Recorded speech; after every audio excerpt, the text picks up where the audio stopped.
Lay, Kurt One, Macassi One, April Breezy, Team JB, Matagal ko nang dapat sinabi sa'yo na ang dami ko yung pulag pag ikaw na tapos na parang nasa ulap lang ako tumulutang sa ganda mo. Nagtataka ka pa ba? Ba't sa tuwing kausap kita ako'y masaya?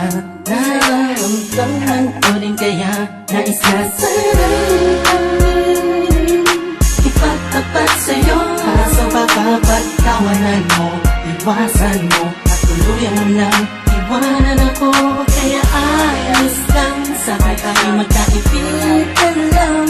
Ayoko nang mabago kung anong meron tayo ayaw dito sa mundo. Paano kung sasabihin ko sa'yo ako ay may gusto? Baka anong isipin mo kung aaminin ko sa'yo?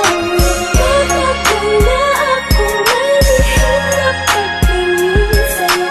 Di ko yung maaaring natatakot pagkulit. Ano pa lang, mga bata pa tayo ay hindi ko naisip ang mga mali. Pero bakit ngayon di ko maibulong ang mga gustong sabihin ng mga ngiti? Dahil baka naman magalit ka, magtatangkain ng hihina sa'yo na may gusto. E kaibigan lang kasi sa akin ang pagtingin mo. Minsan ang talikuran ng naramdaman, kung hindi pa pwede huwag mo sanang layuan. Alam ko na alam mo, dama ko na dama mo. Sana'y kayang-kaya ko na aminin ko sa'yo. Dahil sadyang nakakabigay sa puso mo ay nais kong nagari. Kung pwede ko lamang sa kupil ko pwede dayain ko pwede pasukin naman anong dami na di ko maamin. Dadaan ko na lang sa Paano kung panalangin. sasabihin ko sa'yo ako ay may gusto? Baka anong isipin mo kung aaminin ko sa'yo? Matagal na akong nahihirap pagtingin sa'yo. Di ko yung maaaring natatakot pagkulitin mo.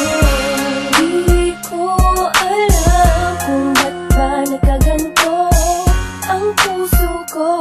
Ba't tila di na maintindihan pagdating sa'yo? Talagang sa'yo ikaw ang pinagkakalingan ng ngiti sa labi ko. Ikaw ang aking umaga at gabi. Huwag kang lalayo sa'kin kasi malamang malungkot lang ang mundo ko. Ikaw ang dahilan kung ba't panatag ang pakiramdam ko. Ngunit malabo ito'y inaasam ko. Parang imposible na mangyari na ika'y mapasakin na tuloy na napisatan. Pasensya mo ang dahilan. Paano kung sasabihin